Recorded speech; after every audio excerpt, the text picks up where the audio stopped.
Pandemi membawa banyak hal yang merugikan bagi kita semua, tidak terkecuali dalam dunia pendidikan.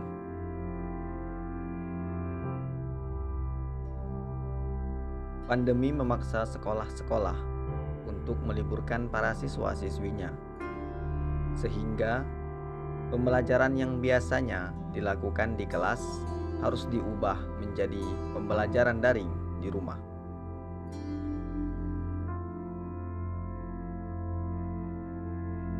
Begitu pula dengan Sekolah Dasar Negeri 64 Sungai Raya.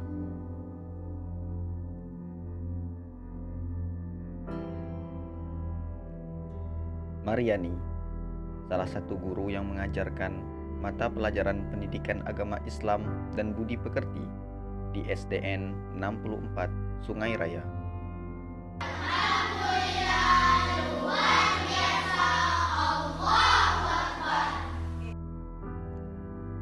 Banyak kendala yang beliau hadapi ketika mengajar di saat pandemi.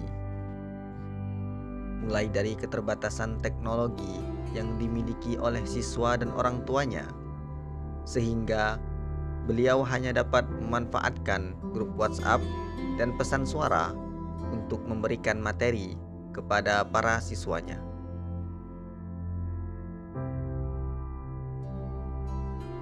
Selain itu, keterbatasan dalam membuat video pembelajaran yang membuat ia harus mencari video pembelajaran yang sesuai dari internet. Dalam masa pandemi ini, saya sebagai guru PAI BP di SDN 64 Sungai Raya ini mengambil suatu kebijakan untuk memberikan materi kepada siswa itu dengan memanfaatkan grup WhatsApp dengan orang tua. Jadi komunikasinya langsung dengan orang tua.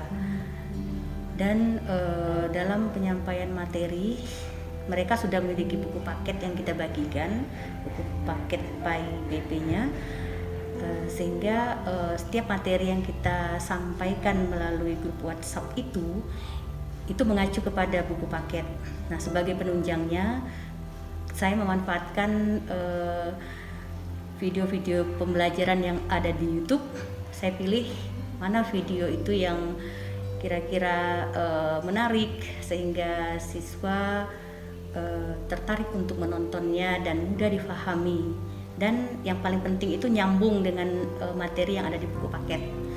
Nah, jadi supaya mereka lebih paham, saya juga memberikan penjelasan melalui FN atau voice note. Nah, di situ waktu menyampaikan voice note itu, saya harus berusaha bahwa saya ini sedang menghadapi siswa.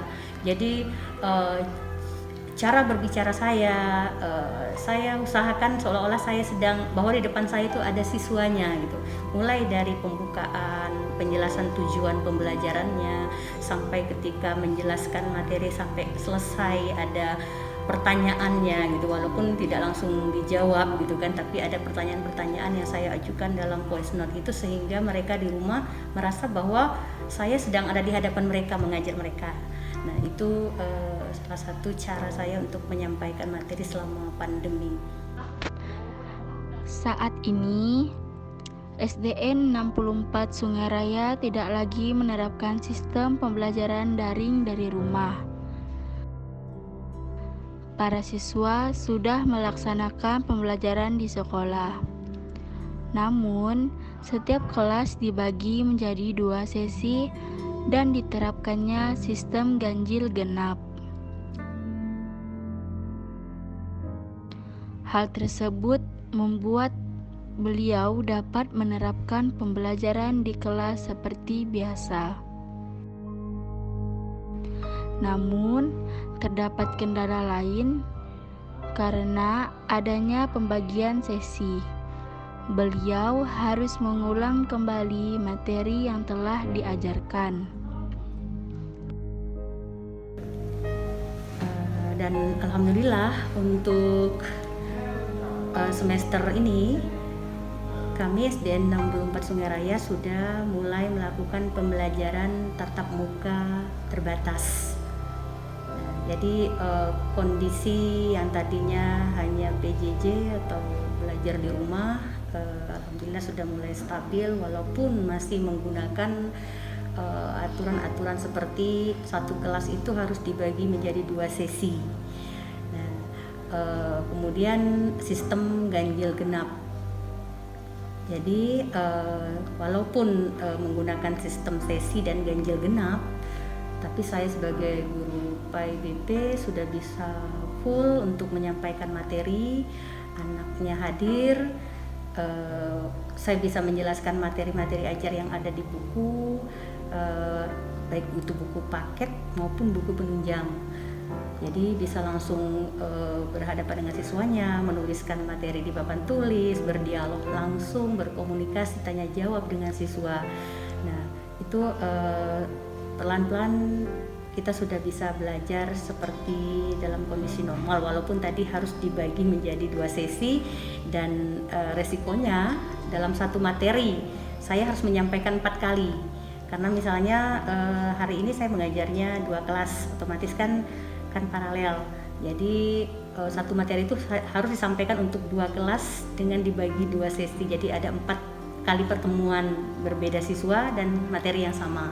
Itu saja yang mungkin jadi kadang-kadang kita bingung apakah materi ini disampaikan atau belum gitu. Tapi alhamdulillah sebagai guru yang tentunya kita berusaha untuk profesional, apapun kendala yang kita hadapi kita harus siap untuk bisa mengatasinya dengan baik. Insya Allah kondisi seperti ini akan segera berakhir, semuanya akan normal kembali. Meskipun dengan segala kesulitan yang dihadapi, beliau tetap semangat dalam mengajarkan ilmunya, berharap agar siswa-siswinya kelak dapat menjadi penerus bangsa yang berilmu dan berakhlak mulia.